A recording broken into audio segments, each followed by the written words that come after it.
आप सभी मित्रों को दोहांगन चैनल से ब्रजेंद्र गर्ग का सादर नमस्कार। मित्रों, आप सबसे अनुरोध है कि जो भी व्यक्ति इस चैनल पर पहली बार आए हैं वे कृपया चैनल को सब्सक्राइब करें और लाइक भी करें और शेयर भी करें, ताकि चैनल पर कही गई बातें अन्य लोगों तक विस्तारित हो सकें।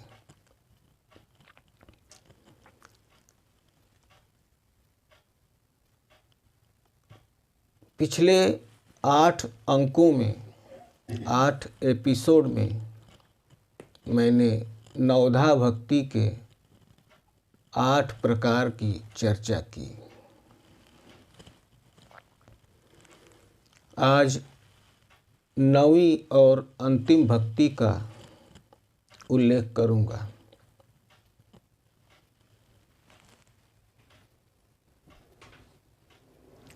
नवीं भक्ति पर जो मैंने दोहा लिखा है वो इस प्रकार है। नवी भक्ति नवधा कही, नवी भक्ति नवधा कही, नवी भक्ति नवधा कही, हर्ष शोक निजहीन। नवी भक्ति नवधा कही, हर्ष शोक निजहीन। रख भरोस मुझ पर सदा, रहे भांति छलहीन। नवी भक्ति नवधा कही, हर्ष शोक बिन निजहीन। रख भरोस मुझ पर सदा, रहे भांति छलहीन। भगवान श्री राम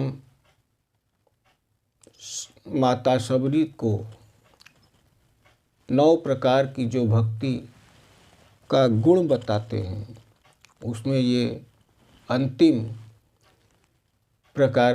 भक्ति नवधा की जो 9वीं है, उसमें उन्होंने स्पष्ट किया है।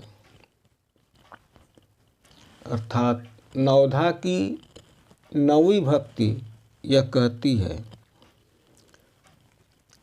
कि आप अपने जीवन में हर्ष शोक इन सब बातों से विरत रहें। इनका आपके जीवन में कोई मोल नहीं है, इनका कोई अर्थ नहीं है। इस प्रकार से जीना यही भक्ति की सार्थकता है। यदि हमें कई प्रकार के हर्ष और उत्साह की बातें या जीवन में इस तरह की कोई घटना हो जाए जिससे जीवन में लगे कि बहुत उत्साह है, बहुत हर्ष है, तो हमें इससे भी विरत रहना है।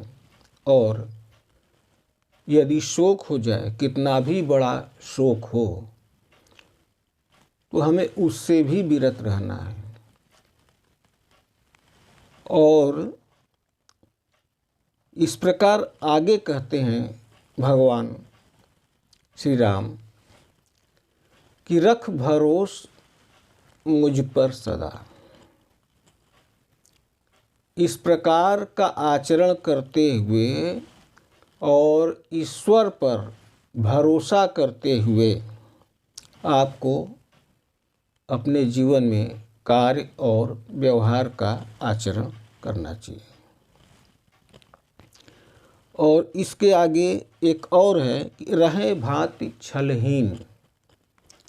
न तो आपको किसी प्रकार का शोक हो, न तो हर्ष हो, विषाद हो, ये सब से विरत रहिए और अपने आचरण को, अपने स्वभाव को छलहीन रखिए। छल युक्त रखेंगे तो आप दूसरे को कष्ट देंगे और छलहीन रखेंगे तो आप दूसरे को कष्ट भी नहीं देंगे और अपने आप को भी आप आत्मसंतुष्ट पाएंगे। यदि आप किसी के साथ छल करते हैं तो आप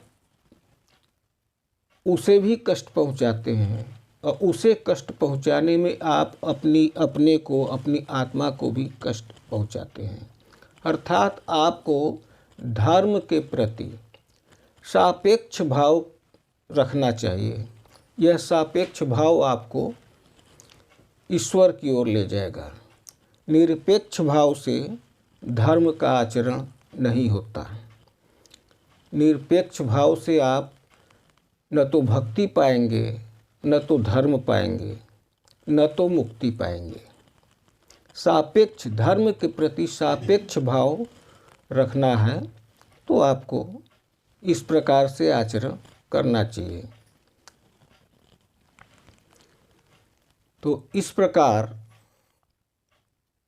नवी भक्ति का यहाँ पर समापन हुआ। अगला एक अंक और होगा जिसमें उपसंहार के अवसर आपको उपसंहार के रूप में आखिरी दोहा में अगले अंक में कहूँगा। इसी के साथ एक बार पुनः अनुरोध है कि आप इस चैनल पर नए हों, पहली बार आए हों तो चैनल सब्सक्राइब करें और लाइक तथा शेयर करें। धन्यवाद मित्रों। जय हिंद, जय भारत, वंदे मातरम।